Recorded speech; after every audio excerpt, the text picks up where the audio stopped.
नमस्कार, ATN live में आपका स्वागत है और मैं कैलाश कश्यप आज आपको एक सिवान के पुलवा घाट पे आपको दिखाना चाहता हूँ कि अगर हमारी मोक्षदायिनी दाहा नदी की दुर्दशा अगर उनकी दुर्दशा है तो वो कैसे है, किस वजह से है। ये दाहा नदी का आप देख रहे हैं कि ये पुल है। पहले एक पुल था, फिर बाद में ये दूसरा पुल बन गया। तो जब दूसरा पुल बना था तो उस समय इसके निर्माण के समय यहाँ पे जो एजेंसी काम कर रही थी वो उसने इसका जो मलबा था वो साफ नहीं हुआ, और जिसकी वजह से आप देखिए कि नदी के उस पार कमर उनका एक मजदूर दिखाई दे रहा है जो जलकुंभी को साफ कर रहा है।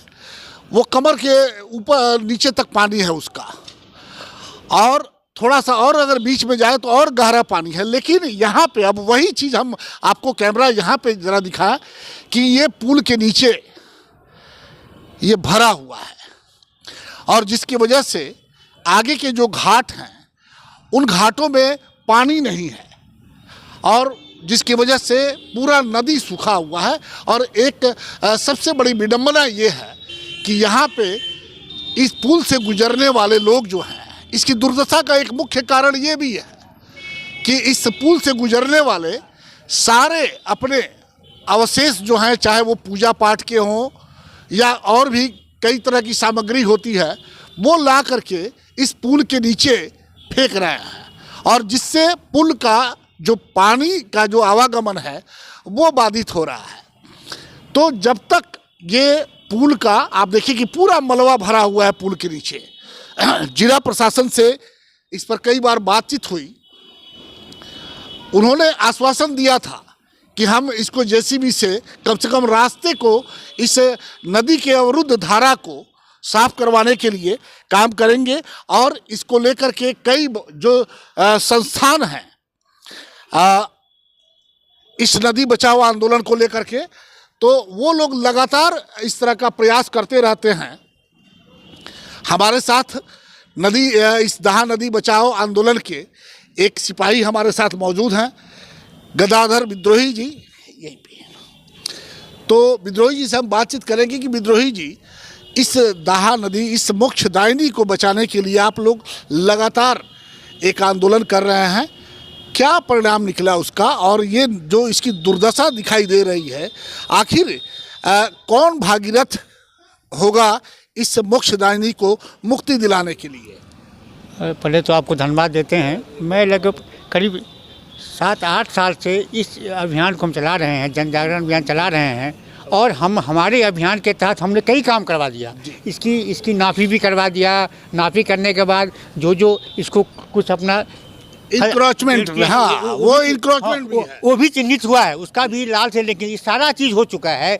इसके बाद हम लोगों ने प्रयास किया, तो फिर पटना की टीम भी आई, 3 लोग का टीम आई। वह गोपालगंज से लेकर के ताजपुर तक पूरे इसका मैप को सर्वे कराया, और उस सर्वे के अंतर्गत उन्होंने रिपोर्ट दिया कि 165 करोड़ रुपये का उसने प्रोजेक्ट दिया कि इतना दीजिए ताकि यह नदी को साफ सफाई, निर्मल, अविरल बनाने के लिए ये सारा काम हो चुका है।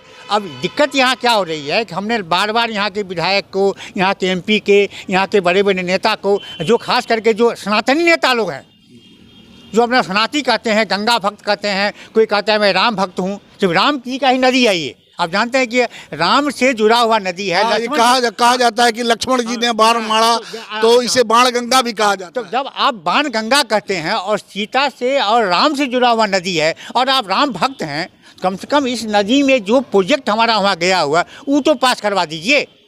केवल वहाँ पास कराने की जरूरत है। हमने कई बार कहा विधायक एमपी को, वर्तमान एमपी को मैंने पूरा दिया, मेरे पास सब है, पूरा पेपर दिया, पेपर भी इसको कई बार उछाला है, कई बार पेपर इस मुद्दा उठाया है कि पास हो गया, फोटो दिए, उसका पूरा दिए, हम लोग जितना किए हैं। इशारा करने के बाद भी क्यों पता नहीं यहाँ के विधायक, एमपी, यहाँ के बड़े बड़े नेता क्यों इस मुद्दा को नहीं उठाते हैं, यह समझ में मेरी बात नहीं आ रही है। विद्रोही जी, 14 साल से मोदी जी का शासन है, और उससे उस समय से उसके पहले भी यहाँ सांसद रहे हुए हैं, बाद में वो बीजेपी में शामिल हो गए। तो आखिर उन लोगों को ये सब आज जो वर्तमान में जिसकी आप चर्चा कर रहे हैं वो भी राम भक्त ही हैं। वो चुनाव साथ में जब लड़े हुए हैं तो राम भक्त ही हैं। तो आखिर ये इसकी दुर्दशा ऐसे क्यों? क्या कोई मन से नहीं चाहता, या ये चुनाव में मुख्य मुद्दा क्यों नहीं बनता है? ये इसलिए नहीं बनता है कि उनको लगता है कि यह मुद्दा मेरा वोट का मुद्दा नहीं है। इसको वो वोट का मुद्दा नहीं समझते हैं। इस मुद्दा उठाने से हमको वोट नहीं मिलेगा। उनके दिमाग में यह है कि इस मुद्दा उठाने से खास करके 2 विधानसभा तो इससे पूरा प्रभावित है। 2-3 विधानसभा, सिवान विधानसभा, दौदा विधानसभा, रघुनाथ, ये 3 विधानसभा से तो गुजरती है। लेकिन ये लोग ने कभी इस मुद्दा को नहीं उठाया कि भाई हमारे क्षेत्र का समस्या है। आप जाइएगा यहाँ से, हमने यात्रा किया है कैलाश जी, पूरा इस नदी का यात्रा किया है। यात्रा में आपको लगेगा कि एक नहीं 500 से 600 आपका छठ घाट बना हुआ है। केवल छठ घाट बना दिया, पानी है ही नहीं है, केवल छठ घाट बनाते जाओ। यहाँ जो देखिए वो जो मजदूर काम कर रहा है वो उसका कमर डूबा हुआ है पानी में, लेकिन यहाँ देख लीजिए ये बच्चे खेल रहे हैं, इनकी चप्पल भी नहीं डूब पा रहे हैं। तो आखिर ये कैसे? आगे पानी नहीं है तो आखिर कल हमारी जो माताएं बहनें हैं वो इसी घाट पे आएंगी छठ व्रत करने के लिए। तो क्या कैसे होगा? और क्या कभी इस समस्या को लेकर के आप जिला प्रशासन के बड़े अधिकारियों के साथ कोई बैठक की? नहीं, कई बार उनसे मिला भी। हमको याद है पूरा डॉक्यूमेंट मैंने यहाँ के डीएम को दिया था पूरा 2 बार। एक बार वंदना कृषि से उनको पूरा डॉक्यूमेंट दिया। उन्होंने एक शब्द का प्रयोग किया था, मैं जानता हूँ कि ये जो नदी है यह सीमांत की लाइफलाइन है, इसको बचाना जरूरी है, मैं इस पर पहल करता हूँ। लेकिन किसी ने, हमने कई बार मिला है, लेकिन इस पर जो सीरियस होकर पहल होना चाहिए वह नहीं हो पाया। यह दुर्भाग्य की विषय है कि नहीं हो पाया ये। तो आगे क्या सोचा है कि आखिर ये जो बाण गंगा है, जो मोक्षदायिनी दहा नदी है, इसकी नैया कैसे पार लगेगी? देखिए, आगे हमने अभी कुछ 20-25 दिन पूरा मैंने डॉक्यूमेंट यहाँ के वर्तमान सांसद को दिया, उनके वहाँ भेजवाया कि आप इस मुद्दा को उठाइए और कम से कम इतना मुद्दा को उठाइए ताकि इसमें जो प्रोजेक्ट, मेरा कुछ नहीं कहना, जो प्रोजेक्ट सरकार ने बना दिया है, जिसका सर्वे हो चुका है, वो जमीन पे उतरा है, वह फाइल बढ़ा हुआ है। फाइल केवल आपका जल संसाधन मंत्रालय में फंसा हुआ है। केवल वह उसको पास करा दें तो समस्या का समाधान अपने हो जाएगा। यह इसका सफाई हो जाएगा, गहराई हो जाएगी, इसकी पूरी समस्या का समाधान हो जाएगा। जहाँ तक इसकी सवाल है, कई बार आपने मुद्दा उठाया है कि यह देखिए इसमें सारा जो पुल का सारा कचरा यहाँ उठा दिया, केवल कम से कम इसको अगर ये साफ करा देते, कम से कम तत्काल समस्या हो जाती। तो इसके लिए विद्रोही जी आप तो आंदोलन करते रहते हैं, आपने कभी नगर परिषद का ध्यान आकर्षित क्यों नहीं करवाया? आप जाइए कि दिल्ली के जब जमुना नदी को आप पार करते हैं तो दोनों साइड, दोनों जो पुल हैं, दोनों पुल पे वो बैरिकेडिंग लगी हुई है ताकि कोई कुछ फेंक नहीं सकता है। तो वो व्यवस्था जब ये शहर के बीचों बीच से ये दहा नदी गुजर रही है तो इसको बचाने के लिए कम से कम उस तरह की व्यवस्था क्यों नहीं होनी? बिल्कुल, हम लोग कई बार बोला है कि पुल के ऊपर जो है एक बैरिकेडिंग बना दीजिए ताकि उसमें जो कचरा कुचरी जो ना गिरे, जो कुछ तो रुकेगा, कुछ तो रुकेगा। यहाँ से जो लोग गिराते हैं हॉस्पिटल का कचरा, जितना भी कचरा है, 2 जगह हम देखें कचरा आपको बहुत ज़्यादा गिरता है। ये अधिक है, ये हॉस्पिटल का, एक यहाँ एक नवलपुर का, वहाँ भी देखें, वहाँ भी बहुत गिरता है। वहाँ से भी लोग बहुत फेंकते हैं। यहाँ से डरते हैं तो लोग वहाँ पहुँच जाते हैं, वहाँ कोई दिखता नहीं है, वहाँ का रिपोर्ट आया है। तो ये सारा चीज़ के लिए हमने कई बार कहा भी है। इसके लिए एक ही है कि जब तक जनता रोड पर नहीं आएगी, जन उबाल नहीं आएगा, तब तक ये सरकार, जानते हैं कि तंत्र कब जगता है, जब लोग जगता है। जब तक लोग नहीं जगेगा तंत्र नहीं जगेगी। तो आगे क्या सोचा है? इस जो सोए हुए लोग हैं, मैं मरे हुए लोग का नाम, ये शब्द इस्तेमाल नहीं करूंगा, लेकिन जो सोए हुए लोग हैं उनको जगाने के लिए आपने क्या सोचा? नहीं, अभी हम करेंगे। अभी कई बार हम लोग प्रयास कर भी रहे हैं। हम लोग चाह रहे हैं कि एक बार जो मरे हुए जो लोग हैं, मरे हुए नहीं, थैंक यू, मरे हुए, थैंक यू, माफी चाहता हूँ। जो मरे का माना होता है, सोए हुए लोग मरे, एक ये मुहावरा एक होता है, ये मुहावरा है, इसको गलत नहीं, मुहावरा है। तो वह जो सोए हुए लोग हैं उनको जगाने का काम करेंगे, वह जगें। और यह आपकी नदी है ना, ये आपकी नदी है, इसको नाला जो बन रहा है ना, इसको नाला बनने से बचाइए। लेकिन यह दुर्भाग्य है, इसी नाला के नीचे तो आप छठ घाट करते हैं। इतनी साफ सुथरा से छठ करते हैं, गेहूँ धोते हैं, यह धोते हैं, फिर इसी गंदी में इसी दहा नदी के घाट पे हमारा अंतिम क्रियाक्रम भी यहीं होता पे है, होगा। सब होता है। ये नदी का अगर अच्छा, ये तो मैं बता देता हूँ, अगर इस पर सरकार ने या 1-2 साल में ध्यान नहीं दिया तो देखिएगा जी, अगर हम आप जिंदा रह गए तो 5 साल के अंदर में ये नदी का अस्तित्व मिट जाना है। 5 साल और दीजिए समय, ये 5 साल के अंदर में नदी आपको दिखेगा नहीं, केवल शहर का पानी बहने वाला एक नाला बन के रह जाएगा।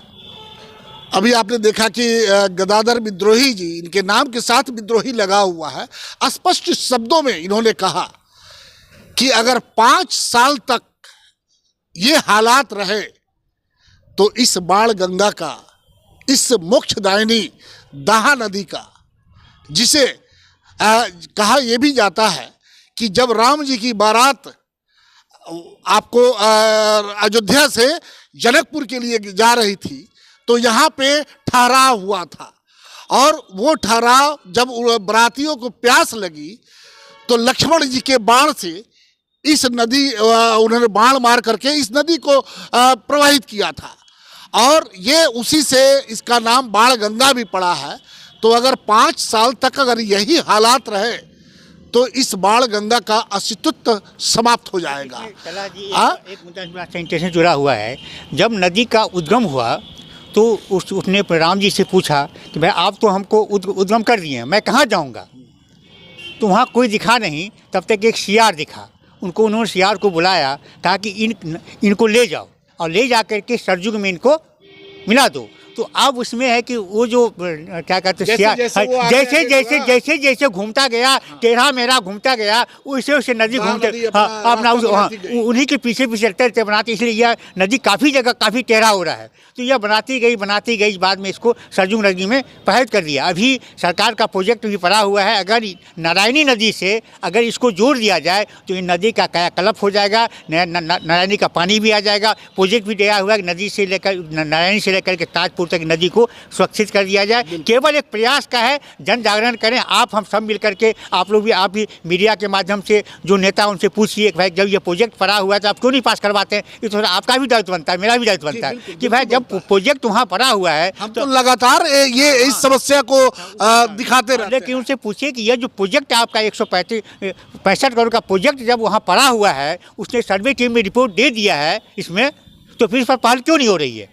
बिल्कुल, ये सवाल हम जरूर रखेंगे। ये हम आपसे वादा करते हैं कि जो भी जनप्रतिनिधि हैं, हमारे जो माननीय सांसद महोदय हैं, उनके सामने ये सवाल जरूर रखा जाएगा। क्योंकि ये मोक्षदायिनी जो दाहा नदी है, बाण गंगा है, ये हम सब की है, और ये लाइफ लाइन, शहर के बीचों बीच से गुजरने वाली ये नदी लाइफ लाइन है। अगर इसका अस्तित्व समाप्त हो गया तो हमें लगता है कि आप सोचिए कि आपके घर से निकला हुआ गंदा पानी, आपके बाथरूम का निकला हुआ गंदा पानी कहाँ जाएगा? ये तो मोक्षदायिनी बाण गंगा है, जिससे सारे जो आपकी गंदगी है वो साफ हो रही है, और ये अविरल, लेकिन अभी इसका अस्तित्व खतरे में है। इसे बचाने की ज़रूरत है। जिला प्रशासन के से भी हमारी अपील होगी कि अगर हमारी आवाज़, विद्रोही जी की आवाज़ आप तक पहुंचती है तो कृपया इस पर संज्ञान लें, और इस कम से कम तत्काल इस दाहा नदी के पुल के नीचे जिस तरह से नदी के पानी को रोक दिया गया है, इसको साफ करवा दें, बड़ी मेहरबानी होगी। तो हमें लगता है कि शायद आने वाले समय में इसकी ज़रूर कार्रवाई होगी, और कल जब हमारी छठ व्रती माताएं बहनें इस घाट पे आएंगी तो हमारी शुभकामनाएं हैं उन सबको कि ये चैती छठ उनके लिए मंगलमय हो। भगवान भास्कर उनकी हर मनोकामना पूर्ण